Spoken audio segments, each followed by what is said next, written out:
তো দেখা যাবে না। আমি আজকে কত বছর যাবত এই বাসায় কাজ করতেছি, একটা টাকাও সঞ্চয় করতে পারি না। অল্প করে টাকা দেয়, সব খরচ হয়ে যায়।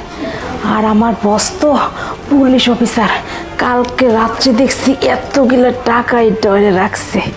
আর এখন তো বস বাড়িতেও নাই, অফিসে। পাইছি আজকে সুযোগ, এই সুযোগ তার কখনোই পাবো না। আমার টাকা তো নেওয়া শেষ, এখানে থাকা নিরাপদ না, আমি এখনই বাসা যাই। কে রে হিমানি? স্যার বলুন। তুই কোথায় যাচ্ছিস? স্যার আমার কাজটা শেষ, আমি বাসা যাচ্ছি স্যার। ও বাসায় যাচ্ছিস? এই আমার মেয়ে শান্তা কি কলেজে গেছে? হ্যাঁ স্যার। আর আপনি অসময় আসলেন, আপনি না অফিসে চলে গেলেন? আরে ও কথা আর বলিসনি, আমি ওই যে কিছু কাগজপাতি রেখে চলে গেছি মনের ভুলে। এখন অফিসে যা দেখি যে কাগজপাতি নিয়ে আসিনি, আবার সেই তাড়াতাড়ি করে আবার চলে আসলাম বাড়িতে। ও কাগজপত্র নিতে আসছেন স্যার? বাবা তুমি চলে আসছো? হ্যাঁ মা, তুই কলেজে যাসনি? না না বাবা, আমি একটু বাইরে গেছিলাম। বাবা যে কারণে আমি তোমাকে তাড়াতাড়ি আসতে বলছি, কয়েকদিন প্রায় 1 মাস ধরে আমার সাথে একই কাহিনী হচ্ছে।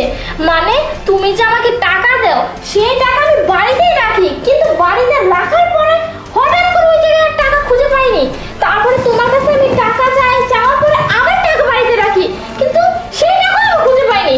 বাবা বাড়ি থেকে চুরি হচ্ছে না ডাকাতি হচ্ছে, কিছু তো বুঝতে পারতেছি না।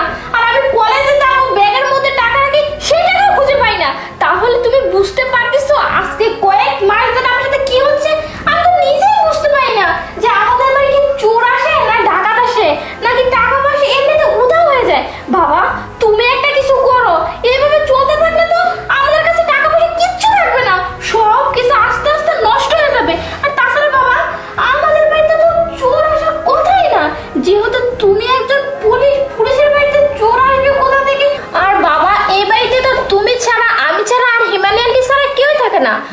যাই হোক মা, যা হওয়ার তা হয়ে গেছে। এখন শোন, তোর টাকা লাগবে, আমি টাকা দিচ্ছি। আর আমার অফিসে তো তাড়াতাড়ি যাইতে হবে, আমি তোর টাকা দিচ্ছি, দাঁড়া। কি ব্যাপার? এখানে তো আমি 10 লাখ টাকা রাখছিলাম।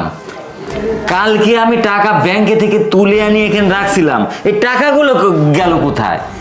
তোর কথা না আমি বিশ্বাস নাই করলাম, কিন্তু এই টাকাটা গেল কোথায়? শোনো, কান টানলে মাথা